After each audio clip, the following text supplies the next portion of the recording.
Alam mo naman yung iba dyan na makikitid ang ulo. Di ba? Basta tayo ang gagawin lang natin, i-ano natin sa mga Ibang lang natin. Ilapit natin kung ano yung mga project ni PBBM. Kasi ito talaga yung pambara natin sa mga trolls eh. Kasi halimbawa yung 20 pesos na bigas, pride na lang nila yan eh, nangyayari na eh. At saka ang nakakatawa pa dito, ang aarte anak ng toko. Akala mo hindi kumakain ng bigas na may bukbok nung panahon ni PRRD. Wala naman nagreklamo, no? What? Yung may Magkano bukbok. yun? 50 pesos ba yun? Yung may bukbok na bigas?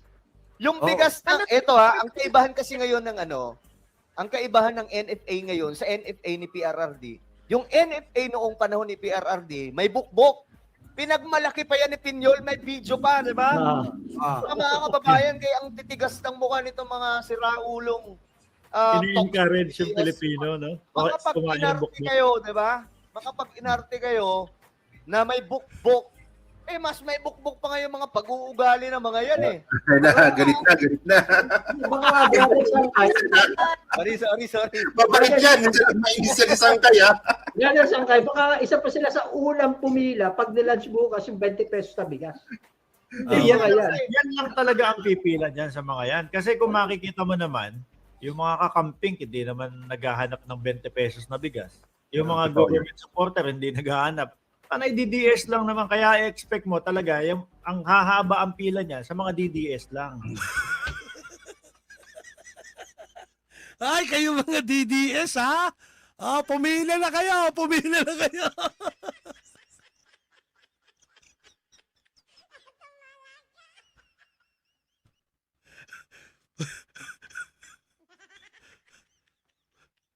Tanungin ko nga itong mga DDS na ito. Ay, mga DDS.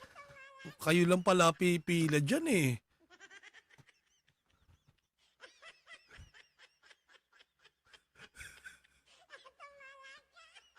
Ito mga pagsasama daw ng mga pag-uugali ninyo eh. Ha? Lintik na yan, tayo pa ngayon patay gutom.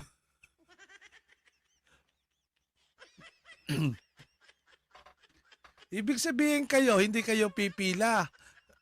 Sa 20 pesos per kilo ng bigas na pangako ng poon ninyo.